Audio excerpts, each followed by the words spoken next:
رمضان ہے اللہ کی قربت کا مہینہ. ناظرین آداب، میں ہوں معین شاداب. محفل رمضان میں ایک مرتبہ پھر آپ کا خیر مقدم ہے. ہمارے ساتھ موجود ہیں ہمارے سینئر رفیق کار محترم ضمیر ہاشمی صاحب. ان سے ہم رمضان کے تعلق سے بات کرتے ہیں. آج بھی ان سے ہم اس گفتگو کو آگے بڑھائیں گے. ضمیر ہاشمی صاحب، آپ کا بہت بہت خیر مقدم ہے. جی بہت بہت شکریہ. پہلا عشرہ جس طرح آپ نے بتایا بھی تھا کہ رحمتوں کا عشرہ ہے، اور جس طرح رحمتوں کا نزول ہوتا ہے، کتنی اس کے طریقے ہیں، کیا قسمیں ہیں، اور آپ نے کچھ دعائیں بھی بتائی تھی. لیکن اب بڑا قریب ہے کہ یہ عشرہ اب مکمل ہوا چاہتا ہے، تو مزید جس طرف آپ زور دیتے ہیں تقوی پر، اس کا محاسبہ کرنے کی ضرورت بھی ہے کہ کتنا ہم کو فائدہ ہوا رمضان میں. بالکل، یہ رحمت کا عشرہ مکمل ہو رہا ہے اور مغفرت کا عشرہ شروع ہونے کو ہے. ہم نے پہلے بھی ذکر کیا تھا کہ رمضان میں اللہ کی رحمتیں تو نازل ہو ہی رہی ہیں، لیکن انہیں اپنے لیے حاصل کون کر پاتا ہے، یہ روزہ دار کا اصل ہدف ہونا چاہیے.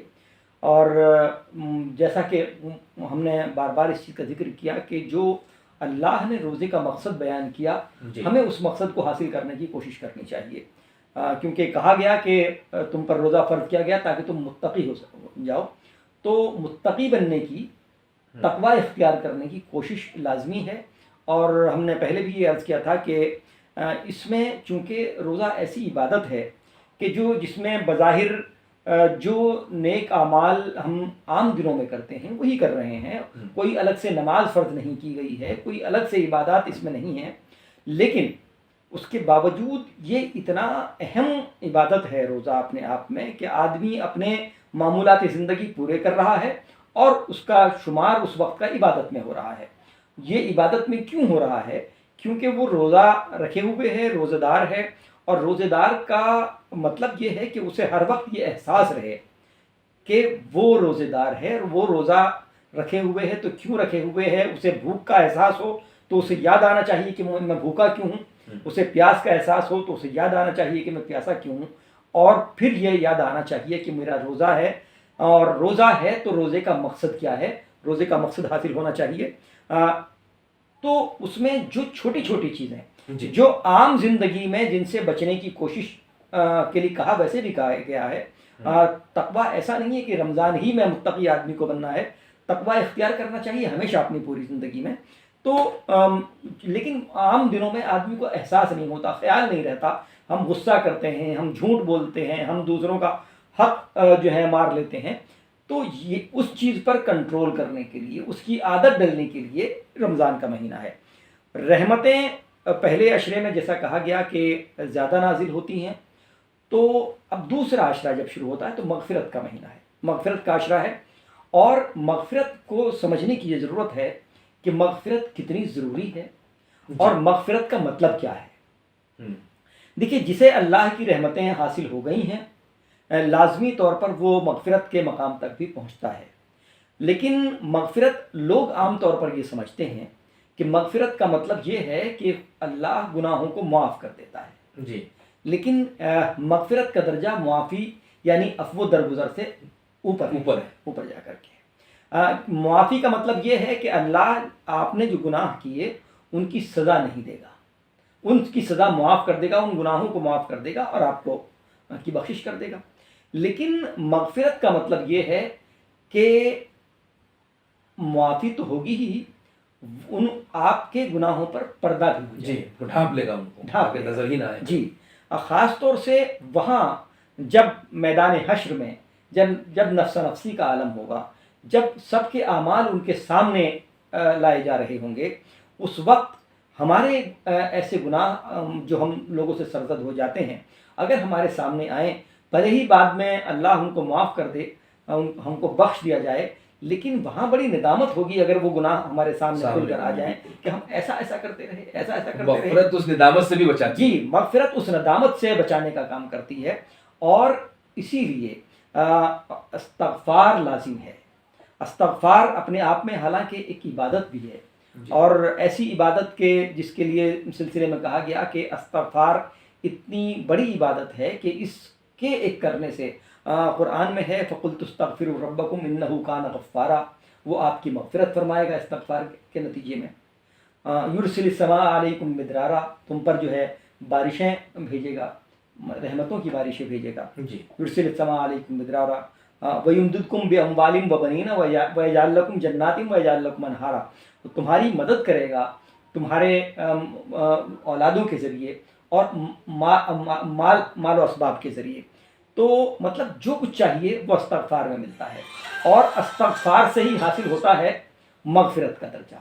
تو یہ جو دوسرا عشرہ ہے خاص طور سے یہ مغفرت حاصل کرنے کا خاص اس کے سلسلے میں کہا گیا. حالانکہ کوئی حدیث براہ راست اس میں نہیں ملتی ہے کہ رسول اللہ صلی اللہ علیہ وسلم نے فرمایا ہو کہ اس مہینے میں یا اس عشرے میں خاص طور سے یہ اہتمام کریں. لیکن جو ہم نے پہلے عشرے کی دعا جو رسول اللہ صلی اللہ علیہ وسلم کثرت سے فرماتے تھے، اس میں بھی مغفرت کی دعا شامل ہے، رب اغفر ورحم وانت خیر الراحمین. اور یہاں تو خاص طور سے ہم کو مغفرت ہی مانگنی ہے.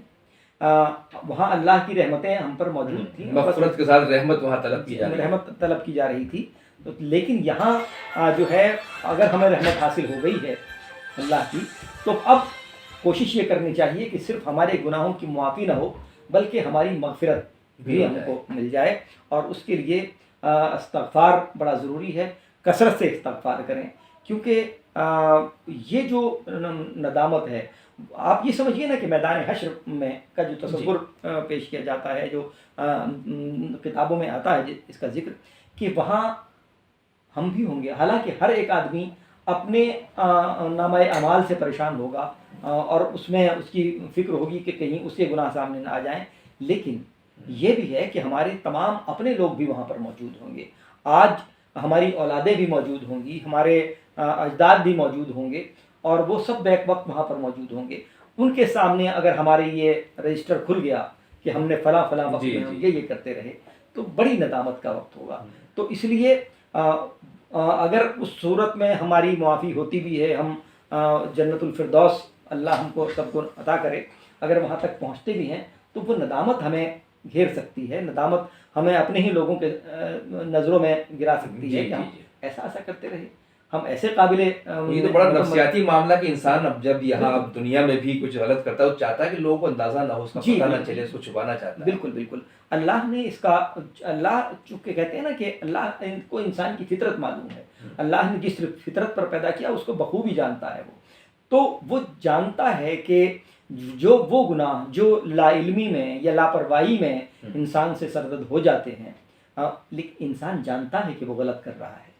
اور خاص طور سے جب اسے تھوڑا سا اللہ کی طرف سے ہدایات ملنے لگے، تب یہ احساس شدت سے ہوتا ہے کہ ہم نے کیا کیا غلطیاں کی ہیں، اسے خوب یاد ہوتا ہے. اور جب وہاں وہ نامہ اعمال ہمارے سب کے سامنے ہوں گے تو وہ ہمارے لیے بڑی ندامت کا وقت ہوگا. اس لیے ضرورت ہے کہ ہم یہ جو مغفرت کا عشرہ ہے، ہم نے اگر اللہ کی رحمتیں حاصل کی ہیں تو ہمیں یقین ہے اور امید رکھنی چاہیے اللہ سے کہ ہماری مغفرت ضرور فرمائے گا. لیکن مغفرت کو حاصل کریں، زیادہ سے زیادہ استغفار پڑھیں، زیادہ سے زیادہ اللہ سے توبہ کریں کہ ہم سے جو غلطیاں ہو گئی ہیں وہ بے شک بہت بڑے گناہ ہیں، لیکن اللہ تو غفور الرحیم ہے، وہ تو بڑے بڑے گناہوں کو معاف کر دینے والا ہے. تو اس لیے اس عشرے کا خاص وظیفہ استغفار ہے. کثرت سے پڑھنا چاہیے، استغفر اللہ ربی من کل ذنب واتوب الیہ. اور جو 5واں کلمہ ہے ہمارا وہ بھی استغفار ہے، اور وہ بڑی تفصیل سے بیان کرتا ہے کہ استغفر اللہ ربی من کل ذنب اذنبتہ عمدا، جو ہم نے جان بوجھ کر گناہ کیے، اذنبتہ عمدا او خطا، یا ہم سے جو خطائیں جو عمدن نہیں ہوئے، ہو گئے ہیں، خطا کے طور پر ہو گئے ہیں، سرن جو ہم سے چھپ کر ہو گئے ہیں، او علانیتن جو ہم نے کھلے عام کر لیے ہیں. تو یہ وہ تمام طرح کے گناہوں کو، تمام طرح کے گناہوں کی سے مغفرت اللہ کی حاصل کریں.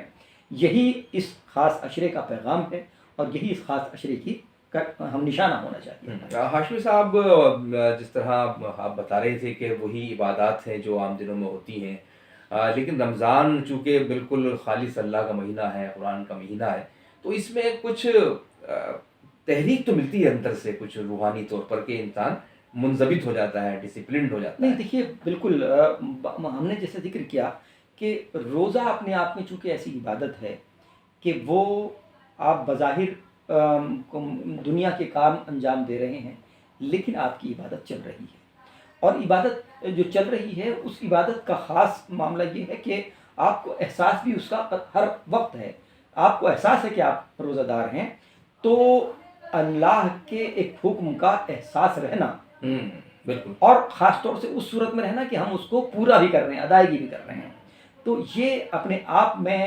انسان روح کی طہارت کا ایک عمل ہے۔ حالانکہ ہم نے اس میں ذکر یہ بھی کیا تھا کہ بھئی یہ جسمانی طہارت بھی ہو رہی ہے، لیکن روح کی طہارت کا ایک خاص عمل ہے، تو انسان کا رجحان بنتا ہے، لیکن اس رجحان کے ساتھ میں جب ہم اللہ سے رجوع کر رہے ہیں، اللہ سے مغفرت طلب کر رہے ہیں، تو اللہ سے مغفرت کا جو راستہ ہے، اللہ کو راضی کرنے کا جو راستہ ہے، وہ ہمیں نہیں بھولنا چاہیے۔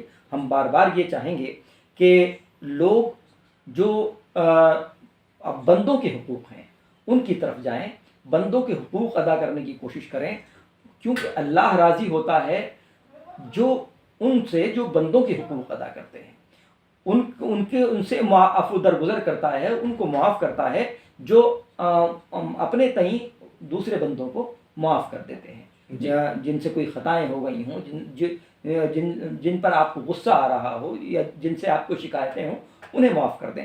کہتے ہیں کہ اللہ سے جب ہم اس جذبے کے ساتھ معافی طلب کرتے ہیں کہ اللہ میں نے سب کو معاف کر دیا، اب تو مجھے معاف کر دے، تو اللہ کی شان رحیمی جو ہے وہ جوش میں آتی ہے، اور ایسی معافی، ایسی دعا اللہ کے یہاں سے جو ہے ناکام نہیں ہوتی، اس کو قبولیت کا درجہ ضرور ملتا ہے۔ جی، بہت بہت شکریہ آپ کا، ہم سپاس گزار ہیں آپ کی کہ آپ نے پھر عمدہ باتیں کی حضرت معمول۔